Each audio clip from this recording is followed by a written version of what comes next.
So we're starting a new thing here. We're going to play a little bit of Warframe beginner tips. As you can see, I am just starting. I just did the opening mission, and we've got my buddy Chris here, who runs Frocket Gaming on YouTube, and he has a podcast with another friend of mine, Pat. They run Purrfect Gaming.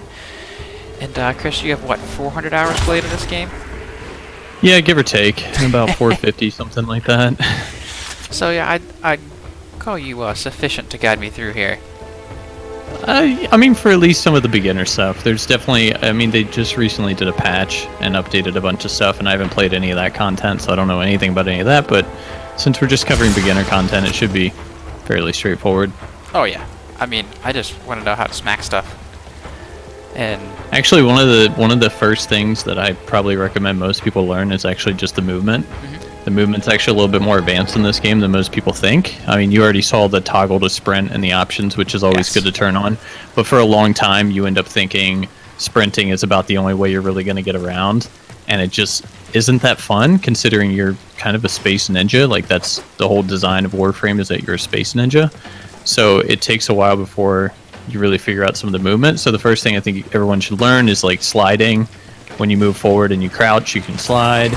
And that would and be, then if you... That's pinned to LB with your Xbox controller, because that's what I'm using. Yeah, if you're using Xbox, yeah, it's LB. I don't know what it is on keyboard, because I don't play with the keyboard. But yeah, so you can crouch and slide. I mean, if you just hold it down, you can crouch, but I don't think you'll ever really use that. But really the main movement that most people use is crouch and jump at the same time. It's called the bullet jump. Ooh. And you jump forward. Do a little spinny move. Yes, it's much faster, and you can actually kind of like combo it together. So if you bullet jump, hit A to jump again, you'll do a front flip, and then you can slide out of the motion, so you can cover a lot more distance that way. Sheesh. You can also bullet jump if you look straight up. You can bullet jump up. And then if you actually look straight down, you'll bullet jump up too. So it's motions like that that I think is what makes the game so fun for a lot of people. And for most people, they don't really figure that out till later on, and they've just been sprinting the whole time, being so bored with like, oh, it takes forever to get through these missions. And in reality, it doesn't, because once you learn these movements, you can just fly through missions once you have a handle on what's happening. Well, so yeah, makes it pretty simple. Couple hours that I played on the Xbox just trying to get my handle on it, and I had no idea about any of that. Yeah, and if you jump up in the air and you aim, you can actually do gliding too, which kind of suspends you in the air for a bit. So if you need to get further than you think you can actually reach, then you can glide there. And then if you're up in the air and you look down and press the melee button, which is B on the Xbox, then you'll do a slam to the ground. You just brought out like 4 new mechanics that I had no idea about after probably 4 or 5 hours on the Xbox. And I think they're probably some of the most important mechanics of the game, because they really make it a lot of fun to traverse the map, because you're going to spend a lot of fucking time in these maps. Oh, so you need to make it as fun for yourself as possible, and knowing those kind of mechanics definitely helps. I mean, there are actually some frames that are faster than others as far as base movement. And some that you can actually build to be ridiculously fast, but that's just the general movement of it. So okay, so there's like a whole building aspect, because I saw there was like appearance and stuff you could do whenever after I did the tutorial, but I didn't know if that actually mattered. Yeah, with the appearance, not so much. Cut that guy in half. The appearances of your actual Warframe are just aesthetics. There are modifications that you get that you start to unlock. And those modifications are basically what make your weapons in Warframe powerful. And there are a lot of rare ones. The ones you get early on are cracked. And while you are able to put Endo, which is a resource, into them to upgrade them, you don't really want to, because they're just generally terrible. Yeah. And so later on, you'll be putting a lot of time and effort into leveling up the modifications to really soup up your Warframe. And you'll find that the mods are actually what give the Warframes variety. So even though every suit has, the same 4 abilities, every Excalibur in the game is going to have the same Excalibur abilities that you do. Yes. Their build may actually be vastly different because of the modifications.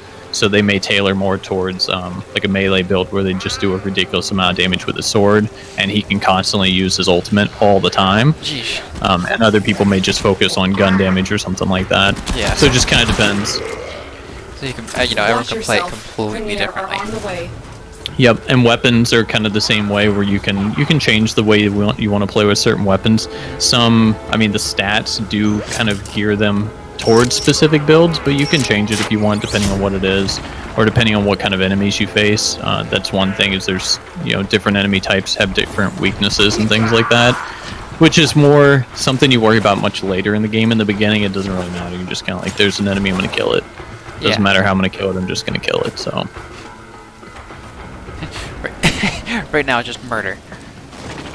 Yeah, I mean, so a large part of this game, I mean, it's a looter shooter, so you're really just killing stuff to get gear, and the whole point of the game is really just to grind. That's where you're going to be spending pretty much all your time doing. You're grinding for weapons, you're grinding for better Warframes, and then as you level up the weapons in Warframes, you get mastery ranks, so you can level every weapon in Warframe up to rank 30. Sheesh. And it allows you to put more mods on it. As you go and you get better weapons, you unlock mastery ranks, and having higher mastery ranks gives you access to other weapons and other Warframes and other things in the game. So it gets pretty crazy. Yeah, this honestly, this feels so far like almost like what Destiny should have been.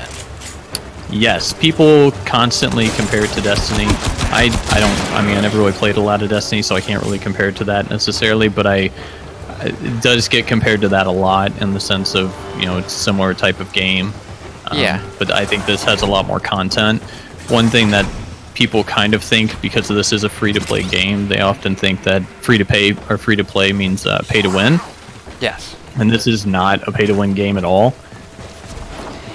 There is premium currency that you can pay for, but you actually don't have to, because it's also tradable currency. So you can actually earn that currency by just getting gear in the game and trading it with other players. Oh, I didn't know that. So a lot of people will grind. Like later in the game, you'll actually find yourself... there are certain Warframes that you can get without grinding. You can just basically purchase them with the premium currency. Mm-hmm. And so they're so annoying to get without the premium currency that you almost are better off grinding for higher level gear that you can sell to other players, and then just buying the Warframe yourself without having to actually do anything with it.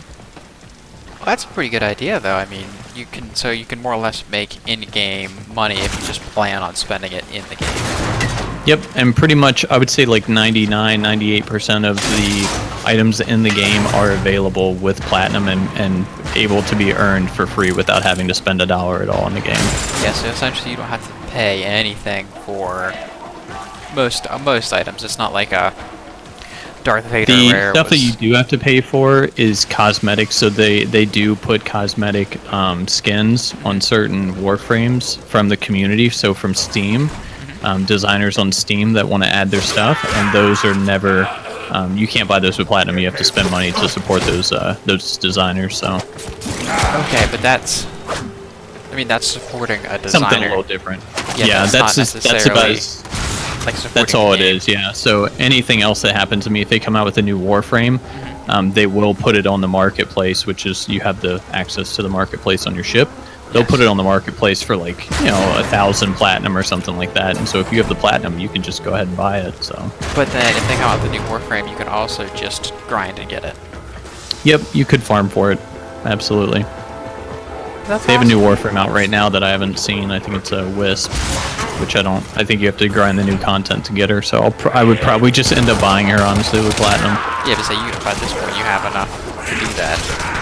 Yeah, I mean, I've done it enough, and there's an actual website called Warframe.market. It's not associated with the developers at all. It's just a website that they've created as a community where you can list the stuff that you have for sale, and then people will message you in-game if they're interested in buying it. Jeez, this goes way deeper than what I thought it did. Is broken. Well done. Now get to extraction. That's probably one of the reasons why a lot of people don't stick with it, is because they don't explain anything. Yeah. When they start out, the beginning tutorials are known to be really, really bad. And so people don't really know what they're getting into, what the game even is, or what they should be focused on. I mean, just like you said, you've put time in on the Xbox, but you didn't even know about some of the movement controls. Yeah, I had no idea. Really changed the way you play. And I had no idea the game went this deep, because I thought, oh, cool, little looter shooter game, and it was free, and you had suggested it, and now I see why you sunk so much time into it. Yeah, and of course, so the first thing that most people should be doing, of course, I mean, you want to progress in the story, and I'm not going to give any spoilers because a lot of people really love the story of this game. The one thing you should be doing in the beginning is really trying to get through the star chart, trying to get through the planets as best as you can. Yeah, As you finish missions, you get access to junctions, and then you have to fight another Warframe one-on-one, basically, to get access to the next planet on the star chart. So you want to try and get through the star chart as quickly as you possibly can without burning yourself out and kind of ruining the experience for yourself. Yeah. There's a lot of things that get unlocked later on that make it a lot easier and a lot of content. And then you start finding that as you get to bosses on planets, you can actually farm Warframes from those bosses. So you'll fight a boss, they'll drop potentially a piece of a blueprint for a frame, and so you just farm that boss until you get the 3 pieces you need, and then you can have a new Warframe. Oh, okay. That's a lot. Well, I mean, yes, it is a lot. I'm trying to. It's a lot of stuff. Yeah, I mean, it's pretty insane. So I mean, the basic stuff is like, you know, you get experience for every kill, yes. right? And it's called Affinity in this game. And actually, you don't have to get the kill if you're playing as a group, which I would definitely recommend. You know, keep it on public if you're starting out and play with 4 people.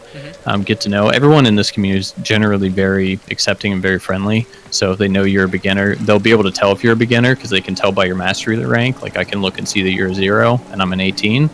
So they'll know that, and they'll ask you if you're new. They'll welcome you to the game. They'll ask you if you have any questions. Like there are people that will, you know, give you stuff because they just want to continue to help new people get into the game and continue to play because they know how hard it is to kind of stick with it. Oh yeah, absolutely. So they're very considered in that manner. Oh, so you get Affinity if you're within 50 meters of other people in your squad that have killed people. Then you actually get experience for that, even though you don't directly kill it. And if you're leveling up, like for you right now, all your items are being leveled. You know, both your weapons and your frame, they're all being leveled, so your Affinity is actually split between all your gear. Okay. If you kill someone with a gun, it's going to get more experience to your gun than your other items. If you kill one with a Warframe ability, then you get more experience for that. Or with your melee weapon, you get more experience for that. So you can kind of prioritize what you're trying to level up. Oh.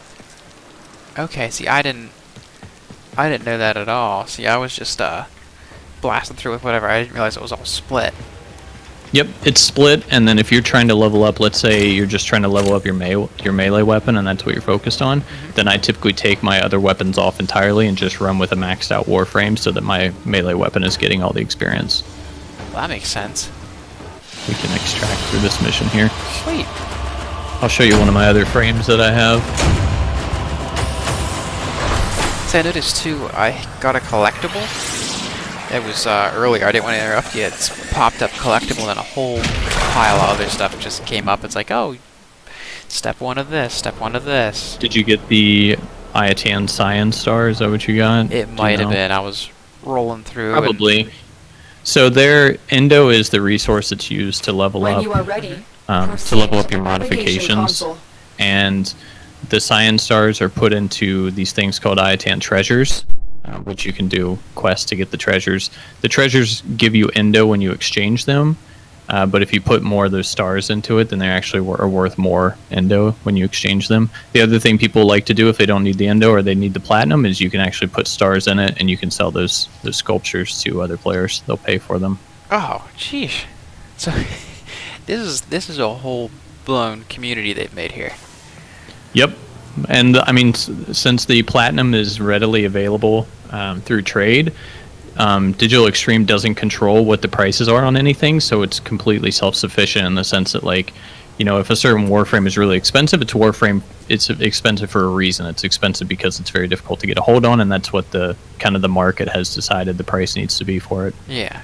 This is a full-blown economy they're starting to make. It's quite crazy.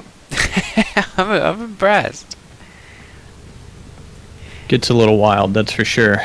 We'll see everybody next time on whatever the episode happens to be. I'm not sure how deep we'll go into this.